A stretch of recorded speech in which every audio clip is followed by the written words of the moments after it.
She looks straight at the producer. Her jaw is tight. Her fingers clenched together in her lap. There's this long silence, a silence that feels heavier than anything she's ever said out loud on camera. The question, simple on the surface, still hangs in the air. How would you feel if Janelle returned to the family?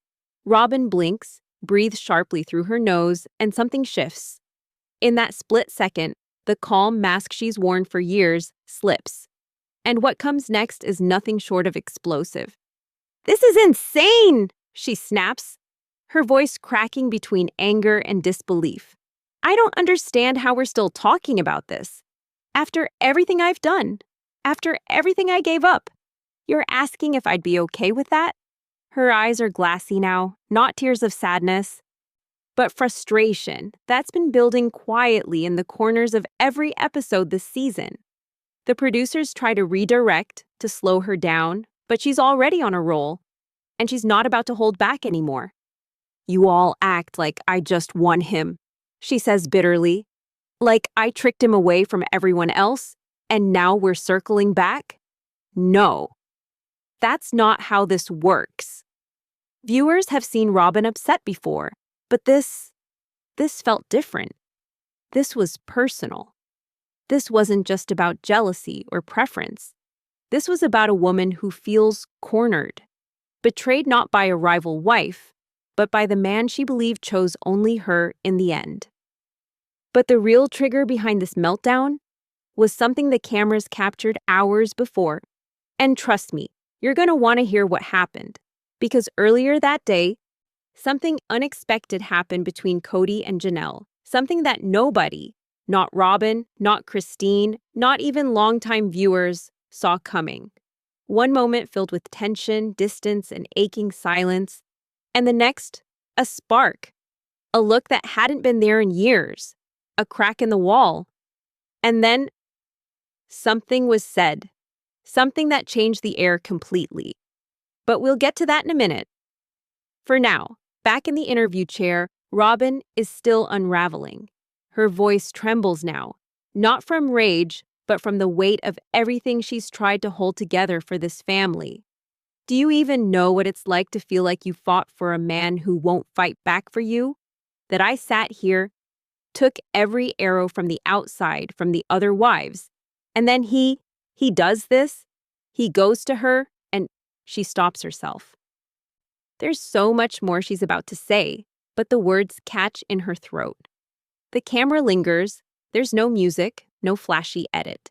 Just a raw, unfiltered look at a woman who feels like the rug might be slipping out from beneath her carefully built life. Her hands, still pressed tightly together, start to shake. She glances off camera. Her next line is almost whispered. "This wasn't what I signed up for, you know? I didn't come in to lose everything." And that's the moment. That's when you realize the tension in this family has finally reached its breaking point. What started as a show about unity and plural love has now become something else. Something fragile, darker, more real than anyone expected. And the truth is, this is way beyond a love story now. This is about survival, about power, about who still sees a future in this family and who's silently packing emotional bags and saying goodbye. But behind all this pain, Robyn is clearly trying to process. There's one detail she doesn't know yet. Before she sat in that chair and burst, Kody and Janelle had a conversation. And that conversation is where all of this starts. Because when Janelle walked into that room, she didn't walk in angry. She didn't walk in cold. She walked in open. Not wide open, not naive, but curious. Curious enough to listen, curious enough to maybe believe. And Kody? He didn't walk in trying to control the conversation. He walked in carrying something else. Regret. Just a little, but enough to give it weight. What he said next left Janelle almost stunned. Her jaw loosened. Her whole posture shifted. And in that one moment, one simple moment, Robyn's tightly held world began to tilt. Keep watching. Because what unfolded during that meeting might change how you view every relationship left in this plural marriage Nothing about it was fake. Nothing was staged. And the ripple from that single conversation is already pulling this entire family apart, piece by piece. Marriages, promises, loyalties, all slipping through hands that once believed love could stretch wide enough for everyone. Turns out it couldn't. Not anymore. There was a time when laughter filled the kitchen, when Christine's voice echoed through the hallways, when Janelle and Kody stood shoulder to shoulder making holiday plans, and Mary, well, even she smiled a little more. But now, that warmth is gone, flattened into silence. The kind of silence that you don't just hear, you feel. Thick, uncomfortable, full of everything left unsaid. Christine was the first one to step away from the wreckage, and she didn't look back. The energy she carried, once buried beneath years of feeling like she was always last in line, finally broke through. She wanted something different, something real. And the moment she chose herself was the same moment the house of cards started its slow, steady crumble. In the last episode, we watched Christine announce her engagement. A new man, a different life. The glow on her face said everything. She didn't leave to hurt anyone. She left because staying was hurting her. And the message wasn't lost on the others, especially Janelle. Janelle watched it all like someone staring out the window at a train pulling away from the station. She didn't cry, she didn't smile, just watched. Like she wasn't sure if she should run to catch it or stand exactly where she was. Her connection with Kody in these recent episodes has been strained, at best.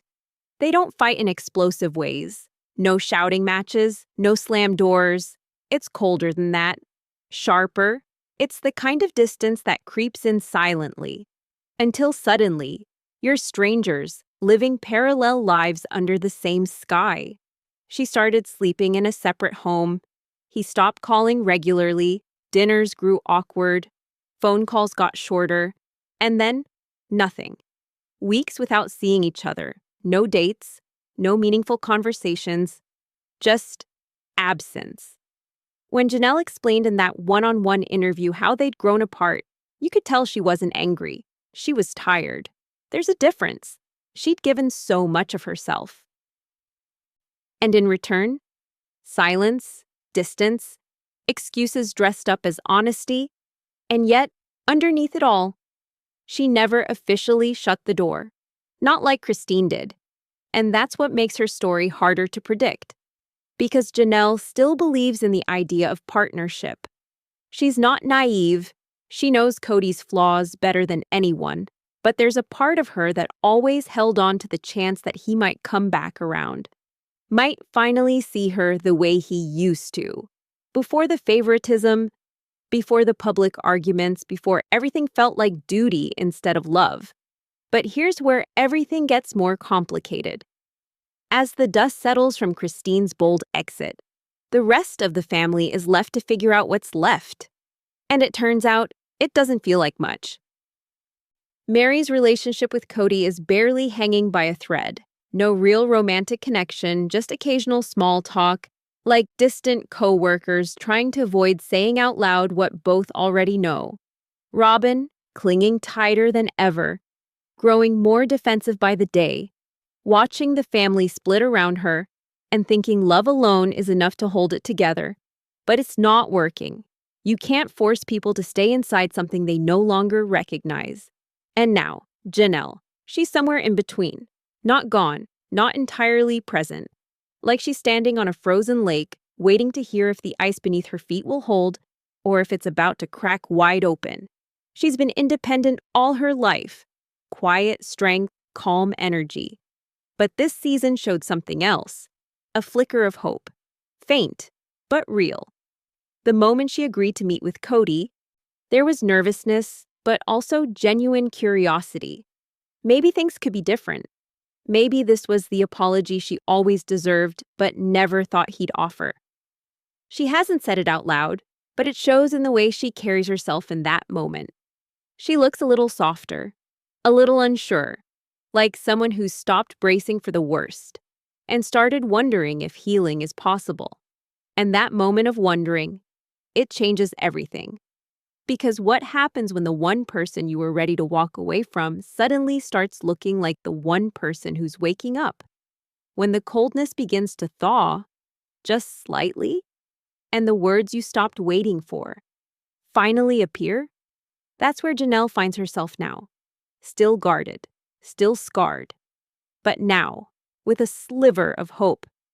And that quiet kind of hope, the kind that hides behind steady eyes and polite smiles, is the kind that can upend everything. Because rekindling something long thought dead, that's where the danger lies. The room was quiet. Janelle sat alone at the table, her hands wrapped tightly around a mug she hadn't even taken a sip from. Her eyes scanned the room, not really looking, more like avoiding. She looked put together, calm, controlled. But you could tell it was for show. Her fingers tapped gently on the ceramic. Her breathing was steady but shallow. Beneath it all, her nerves were screaming. Then the door opened. Kody walked in with that same guarded expression we've seen so many times. No anger on the surface, no excitement either. A strange stiffness in the way he carried himself, like a man unsure of the welcome he might get. He offered a soft hello, almost too soft, and took the seat across from her. They sat still for a moment.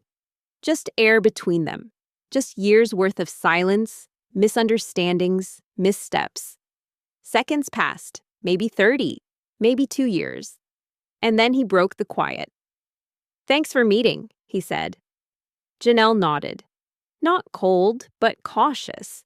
This wasn't going to be one of those light, let's catch up conversations.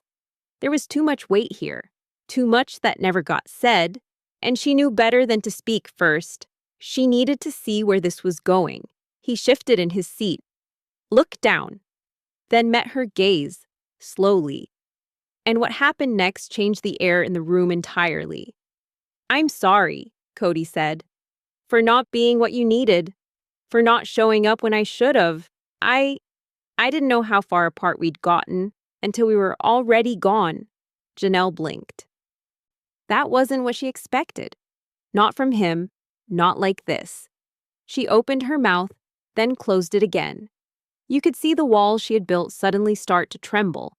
He wasn't emotional, but there was softness in his voice, something authentic, or at least something that sounded authentic enough to reach her. She shifted in her seat, arms unfolding from across her chest. Not completely open, but less closed than before. Her voice came gently, a little cracked. "You saying that now? After everything?" she asked. He nodded slowly. "I should have said it a long time ago." Something in her eyes changed. For just a beat, she let down the years of exhaustion and showed something else, something more delicate, and maybe more dangerous than distance. Hope. Because let's be real, Janelle didn't come to patch things up. Not fully. She's been standing on her own for far too long. She's built a life without relying on him emotionally. She's found peace in solitude. But sitting across from Kody, hearing the words she probably never thought she'd get, it cracked her. Her laugh came quietly, barely a breath. "You always had a way of timing things that made everything harder." Kody smiled. Not big, but real. And for once, the back and forth didn't feel combative. It felt human. Two people sitting inside the rubble of a broken relationship, trying to decide if they should dig deeper or just walk away. The producer on set had mentioned later that Janelle's whole demeanor softened after that apology. She leaned forward more. Her voice dropped. The usual stiffness between them melted just slightly. And for the first time on camera, this season at least, she looked at him like she used to, with warmth, not love, not forgiveness, but the possibility of it. She won't admit she's still emotionally connected, but we can see it. In that glance, that hesitation when she should have stood up and walked away, that pause before answering his second apology, the one where he quietly added, "I miss us." The truth is, people think strength is walking away without looking back. But sometimes it takes more strength to sit in front of the person who wounded you and not slam the door shut. Janelle didn't rush into anything that day, but she didn't run out either. And that alone, that says she's still open to something. Whether it's reconciliation, closure, or something she hasn't named yet, it's reached her. And now, everyone watching, including Robyn, can feel the shift. Because that flicker of real connection, that's where things start to break, or begin again. The room was warm, but Robyn looked cold. She sat stiff in her interview chair, arms crossed tightly, eyes fixed somewhere off camera. The air around her was still, almost heavy, the kind of quiet that comes before a storm. The producer asked a question, one she didn't seem ready for. But then again, could anyone be? What are your thoughts on Kody and Janelle meeting? Could reconciliation be possible? At first, Robyn tried to brush it off. A quick exhale, a forced half smile. The kind of defense mechanism she's mastered. I don't know, she mumbled, eyes darting to the floor. It's not really my place. But then the silence lingered. The cameras kept rolling. And you could see something begin to flicker. Confusion, panic, maybe both. She rubbed her palms together. Something she always does when rattled, and then her voice came again, this time sharper. This wasn't about jumping back and forth, she said. This was supposed to be about commitment. Real, chosen commitment. Her tone changed. No longer polite, not calm. A sudden heat rising in her words, like someone who's been keeping things in for too long. You could feel her chest tighten with every sentence, her throat thickening behind the words she wasn't sure she wanted to say, but couldn't hold in anymore. I've been loyal, she said, almost choking on it. I stayed. I didn't run when everyone else did. I loved him through their silence, through their bitterness. I picked up pieces I didn't break. Then her hand slammed the armrest, just once. Not loud, but loud enough. Her lips trembled, and for the first time, Robyn didn't seem composed. She looked hurt, lost. And then came the fear. She stopped talking mid-sentence, blinked hard, swallowed. Her voice softer now, almost inaudible. Is he bringing her back? She tilted her head, but she wasn't asking the producer anymore. She was asking herself. After all this, after everything, it wasn't just about Kody and Janelle seeing each other again. It was about what that meant. Everything she'd fought so hard to preserve, the crumbling idea of what their family was supposed to be, felt like it was slipping between her fingers. She had believed him when he said he was done with the others. When he wrapped himself tighter around her world, she believed it was real, that she was the last one standing, that her sacrifices, her pain, the years of being painted as the outsider or favorite would mean something. But now, this? If she comes back, Robyn said, almost whispering, then what was the point of all of it? The tears, the fights, the split holidays, the kids not speaking to each other? What was I even holding on to? The producer tried to interject, to shift the topic, to give some distance. But Robyn wasn't done. No, seriously, she snapped, the tears starting to build behind her lashes.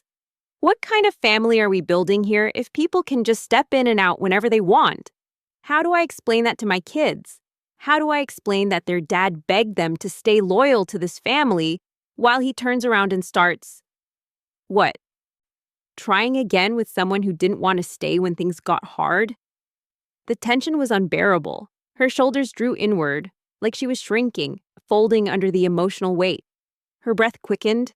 Then, without any warning, she tore the mic pack off her shirt. I can't do this. The producer called her by name, gently.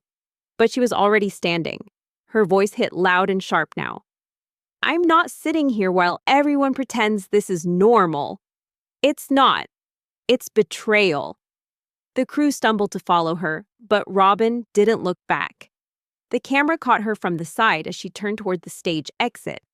A flash of red in her cheeks, a clenched jaw, eyes glassy with pain and fury, all tangled together. That wasn't a performance. That was a woman breaking under years of pressure, sudden fear, and the bitter reality that the place she held might not be as secure as she once believed. Because in Robyn's world, she wasn't just another wife. She was the last one standing. The final chapter in a story that outlasted the rest. But now, that story may not be over. And she knows it. And that's exactly what terrifies her.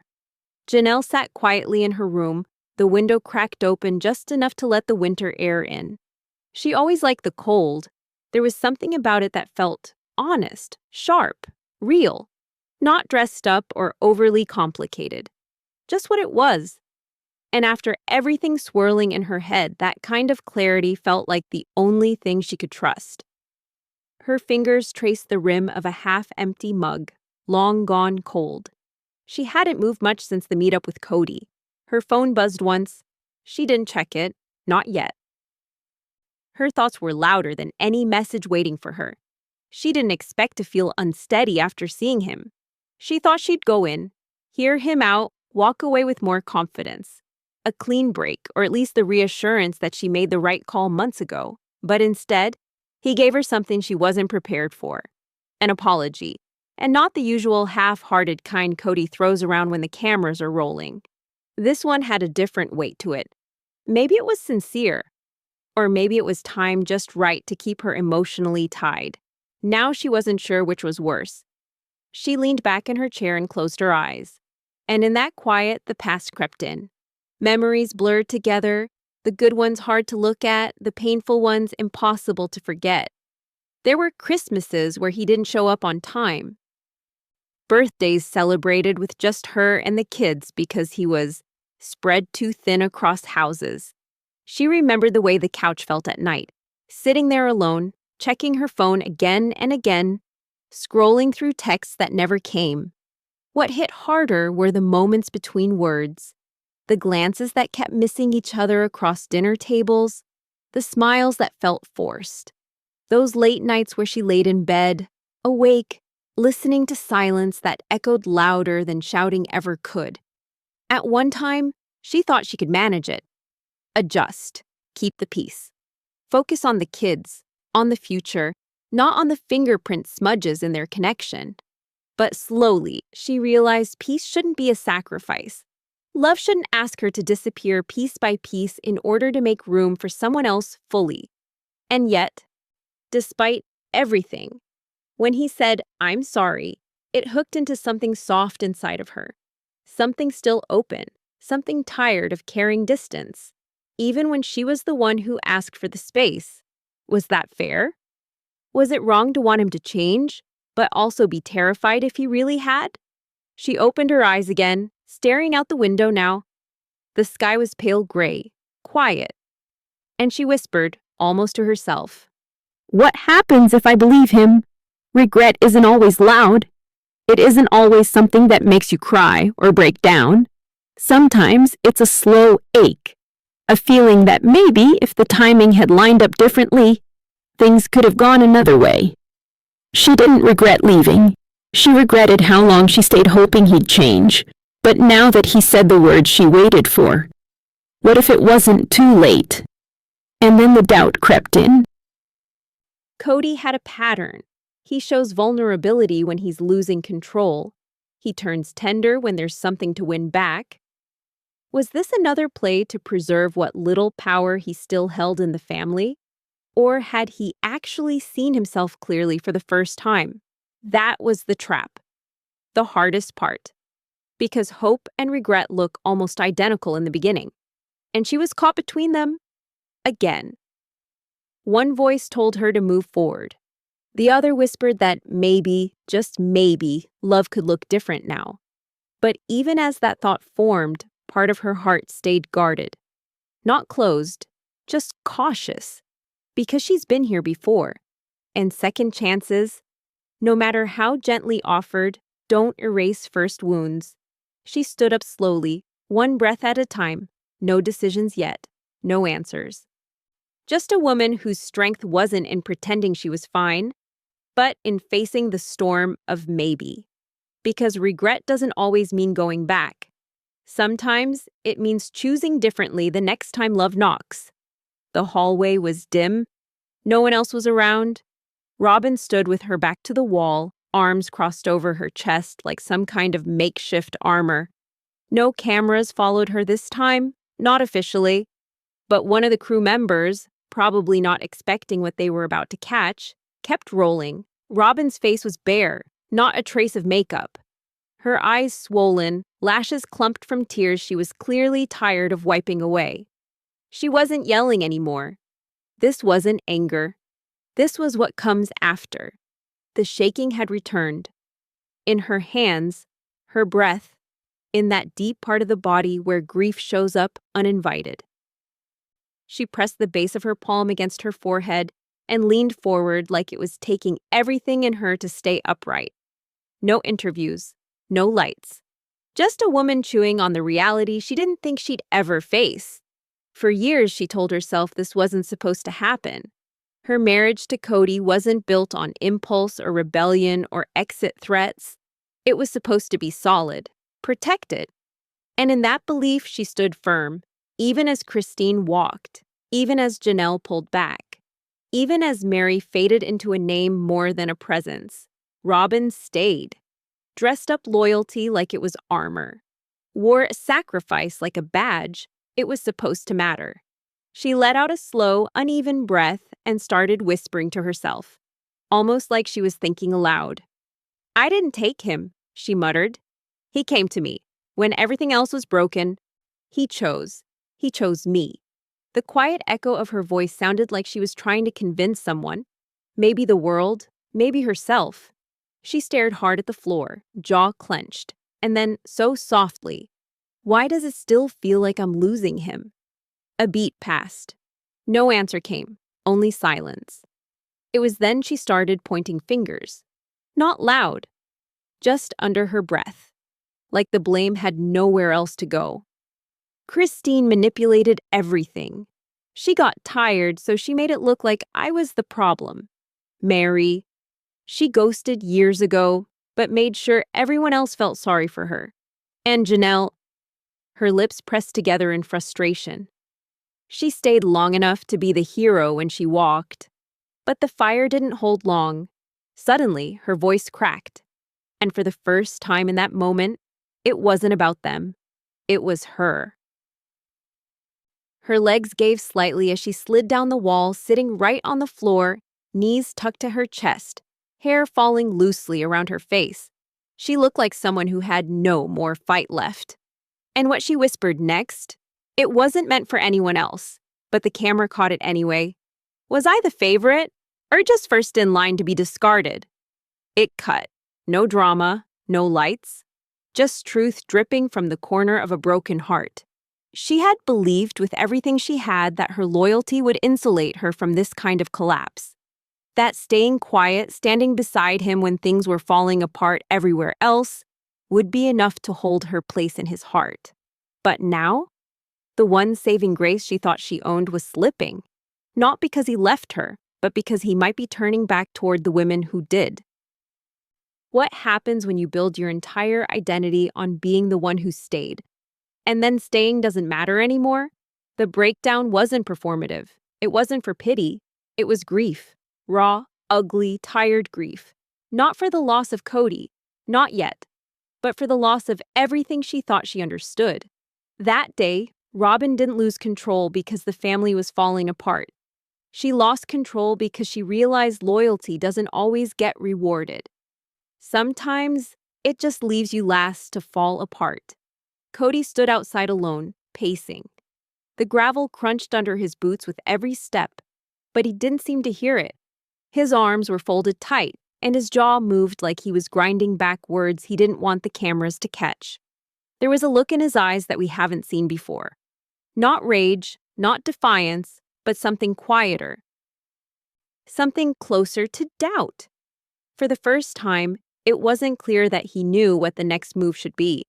This wasn't how he saw things going. When Christine left, sure, it stung. But deep down, he convinced himself she was always 1 foot out the door, that it was her issue, not his. When Mary pulled back and stopped trying, it was easier to shut down than to fix things. She'd hung there in limbo for so long, he figured neither of them had anything worth saving. But Janelle? That was supposed to be different. Janelle was the calm in the middle of the chaos. The one who adapted, who didn't press him too hard, who understood the rhythm of their complicated family. He never thought she'd be the one to make him feel like a stranger in his own life. He never thought she'd be the one to bring him to this type of silence. Now she's standing taller, speaking softer but with more weight. Her words don't ask for explanation anymore, they demand clarity. And what hit Kody the hardest? She doesn't look at him like he's the center of anything now. Not her world, not her decision, not even her pain. The power he once held in this family was never just about authority. It was about presence, about being needed, being listened to. But somewhere along the way, that balance tipped. He wanted control, and in trying to keep it, he lost what made those relationships breathe. Now he's chasing peace, but it's peace on his terms. If we're going to function at all, he told producers, this family needs order. It needs unity. Not everyone doing whatever they want. His voice wavered when he said it. Just slightly. Enough to betray the truth. He doesn't believe his words the way he used to, because deep down, he knows unity built on silent obedience doesn't last. And order isn't respect when no one trusts your leadership anymore. There's an unease simmering inside him. You can see it on his face. He tries to speak with conviction, but the edges of his words are ragged. Now, he keeps repeating himself in interviews like, the more he says it, the more real it'll feel. I only ever tried to protect what we built, to hold the line. But the line broke a long time ago. And the house wasn't built like he thought. It wasn't solid. It was patched up love, temporary bandages placed over permanent cracks. And now the wives, once quiet, once compliant, are stepping back and seeing the structure for themselves. And Janelle? She might be the one he misjudged the most. He watched her leave that meeting more composed than she came in. That confidence in her posture, it unsettled him. She didn't seem rattled. She didn't seem soft. She didn't even look angry. She looked free. And he didn't know what to do with that. Because for so long, control felt like security, like love expressed through boundaries. But now, those boundaries only reveal how much distance he's created. And that distance, once meant to keep things manageable, might be the very thing that leaves him standing alone. For the first time, it's Kody searching for something familiar in eyes that don't need him anymore. And the man who once ran the center of this plural world now feels eerily close to the edge. The news spread quietly, but it didn't take long before every corner of the family felt the ripple. Word got out that Kody and Janelle had sat down, that they talked, that he apologized. And suddenly, the air around the Brown family started to shift. Not with celebration, but with confusion, tension, and more questions than answers. Some of their kids found out through texts, others during casual phone calls. But no one heard it directly from Janelle. She hadn't said anything publicly, not even to the older children who usually knew everything she felt before she'd say it out loud. That silence made them nervous, because when a mother like Janelle goes quiet, it's never without a reason. Gabriel's reaction was immediate and sharp. The second he heard about it, he pulled away. Shut down again. This wasn't the father he felt safe with anymore. He still hadn't fully forgiven Kody for the way things imploded over COVID, over rules, over hierarchy that never seemed to include him. Now his mother might be walking back into it. No, he said to one of his siblings. No way she's doing this again. There was pain in his voice, but there was fear too. Fear that the version of his mother he'd come to admire, strong, independent, self-respecting, might get swallowed up again. It wasn't about the marriage. It was about what the marriage cost her. Then there was Maddie. She didn't get emotional. That's never been her way. She asked questions. Practical, logical, pressing. Is he serious this time? Did he actually say he changed? Or was it the same guilt-ridden speech they all get? She was skeptical. Not bitter, but protective. Protective of the woman who raised her, fought for her, and finally chose herself. Meanwhile, Christine, she heard the news while sitting on her back porch, wrapped in a blanket, sipping tea. She didn't flinch, didn't speak, just stared out toward the horizon, letting the words settle. She hadn't expected a reunion between Kody and Janelle, but she also didn't need to panic over it. Not because she didn't care, but because she had finally learned to let go. Janelle meant more to her than just another wife. She was a friend, a sister in survival. And if Janelle went back, Christine wouldn't scream or protest, but she would mourn the version of her friend that had finally learned how to breathe again, alone. She whispered something small in that quiet moment. Don't lose yourself again. Robyn, of course, had already spiraled, but what happened next added layers. Not everyone was completely against the idea of Kody trying again.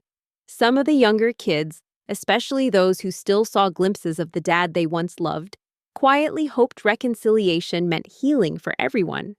They didn't fully grasp the years of emotional erosion that came before, but a reunion to them meant maybe seeing the family together again. Maybe birthdays with more laughter, Thanksgivings without separate dinners, fewer fences and more faces. They wanted their family back, not knowing it was never really whole to begin with. And so the tension deepened, not just between the adults, but among the very children who'd grown up watching this family model tear itself apart in slow motion. It wasn't just about Kody and Janelle anymore. Now, everyone had something at stake. Everyone had a memory, a pain, a line they didn't want crossed. Some begged Janelle to stay the course. Some begged her to give forgiveness. And Janelle, ever the rational one, fell quiet in the middle of it all. Her silence wasn't weakness. It was weight. Because decisions like the one she now faced don't just affect her. They shift the center of the entire family. And the worst part? There's no right answer. Only what she can live with. Janelle stood by the edge of the living room, hands resting softly on the back of a chair. She was still. Too still. Someone watching might have mistaken it for calm, but inside, everything was moving. Her mind had been pacing for days. The weight of conversations, old decisions, new wounds, it all sat there with her, heavy and unmoving. The silence wasn't empty. It was full of truth, fear, memories, and something she hadn't felt in a long time: finality. She didn't cry. Janelle rarely did. But her silence said everything. No one interrupted her. Not Kody, who stood with arms loosely folded trying to read her. Not Robyn, who lingered nearby, her jaw tight and her eyes guarded. Even the crew kept their distance, watching the moment fold in on itself. Finally, Robyn stepped forward. She didn't ask gently. Her voice was sharp, but trembled underneath. "You need to say what you're doing." Janelle turned her head, meeting Robyn's eyes. That connection, once layered with forced politeness and fragile truce, now felt tense, exposed. Neither woman flinched, but only one looked like she'd accepted how deep the gap had grown. "You owe this family that much," Robyn added, more forcefully now. "No more halfway. Loyalty has to mean something." Loyalty. The word struck harder than it should have. Janelle had been loyal to this family, to the agreement, to the ideal they all signed up for. Through years of split schedules, shared husbands, emotional favoritism, raising kids across city blocks like separate islands, she stayed, even when it hurt, even when she stopped being seen. So now, to be told she owed anyone an explanation? That's when the silence cracked. She didn't yell. She didn't throw accusations. She just breathed out a single line so quietly the room nearly missed it. I've already given more than I had. Kody didn't move, but you could see it in him. The small break he didn't want to show. His shoulders tensed. His eyes dropped for a second. Not the look of someone being challenged. The look of someone finally understanding he might not be picked. He tried to say something, a step forward. Janelle, I meant what I said. I want to fix. She put a hand up, stopping him. That gesture wasn't cruel. It was kind. Mercy, even. She didn't want more words. She didn't need to replay the cycle. She'd stood in this moment before, emotionally tugged in every direction. But now, everything inside her had gone still. And in that stillness, she found her choice. Quiet decisions are the hardest to undo. Loud choices are driven by rage, by fear, by the need to escape. But this was the kind of decision that comes from knowing who you are and understanding what you can't go back to. Robyn's face grew pale. It was clear she expected something else. Maybe a fight, maybe a plea, but not this quiet resolve. Not the woman who once held the structure together slipping away with no apology. Janelle stepped back toward the door and looked at both of them. I'm not angry, she said. And she wasn't lying. I just can't do this anymore, not halfway. Not holding on by history or guilt or whatever everyone keeps calling commitment. Kody didn't argue. His face told the story. He knew it was over, whether she used the word or not. When the door closed behind her, no one breathed. Because sometimes the moment everything breaks doesn't come with tears or shouting. It comes with nothing at all. Just the sound of footsteps leaving, and a family realizing that the foundations they took for granted are no longer holding. That decision, it didn't need drama. It needed truth. And Janelle, after all these seasons, finally chose hers. The dust hadn't settled, but the silence had changed. Not that thick, suffocating kind that holds everything underwater. No, this was the kind that comes after impact. Sharp, cutting, strangely quiet. Robyn didn't show up the next day. She stayed off camera. No messages, no text. Even Kody didn't know where her head was. By midday, though, she returned. No fuss, no warning. She walked back onto the set with her face clean, hair pulled back, eyes swollen but dry. She didn't speak to Kody, not at first. She walked past him like he was furniture, sat down, took a breath, and waited. Because she wasn't done, but she wasn't leaving either. Not yet. Robyn's silence wasn't surrender. It was strategy. If she'd learned anything from the wreckage around her, it was that emotions didn't win in this family. Silence did. Distance did. And now she was prepared to use both to survive exactly what was coming. She didn't say much that day, but when the producers asked her privately, off camera again, what she needed to stay in this, to remain committed to this ever-shrinking union, she said 6 words. Only if she stays gone permanently. Not out of the family tree, not erased, but out of the marriage. Out of the rotating spotlight of emotional whiplash, Kody seemed to dish out far too freely. Robyn, loyalty cloaked and emotionally exhausted, wasn't going to stick around and play second string. Not to someone who already left once. She didn't threaten again. That part of her broke last week. But she gave her condition flatly, with no theatrics. If Kody wanted this to work, she wanted commitment. To her, specifically. Not an idea. Not the ghosts of a plural past. Her or nothing. It hit Kody harder than anyone expected. Because for all his posturing, his complexity, his shifts in control and confusion, here stood the final truth. He was no longer choosing from 4 wives. He was trying to hold on to the last one still standing. And even that came with a line drawn in the sand. And Janelle? She didn't issue ultimatums. She didn't need to. Her walking away wasn't meant to be a threat. It was a decision. But he still tried. One last reach, more cautious this time. He asked for time, for space, for the chance to heal and work through everything. She agreed to space, not closeness. That was her condition. For now, she wasn't coming back to the relationship. She wasn't calling it a divorce either, but she was stepping away with her terms clear. No more vague commitments. No more breadcrumb apologies. If it was going to work, it would take more than words. It would take real change, consistency, accountability, and peace. Not the performative kind, but the kind she could feel in her bones. The balance of power flipped in that moment. Kody, once the center of an orbiting household full of women circling their lives around him, now stood alone with one foot in two different futures and no control over either. The producers caught up with him privately after it all. He was quiet for a while, fidgeting, thinking, trying to rebuild composure. Then they asked him, "Where do you go from here?" He gave a sad little laugh. Not bitter, but worn out. "I never thought they'd stop waiting," he said. It was the most vulnerable thing we've heard from him in seasons, maybe ever. Not because it was dramatic, but because it was the honesty of a man who finally realized the center doesn't hold when no one chooses to orbit anymore. Nobody yelled, nobody stormed out. But the family everyone thought they understood changed completely by the end of that week.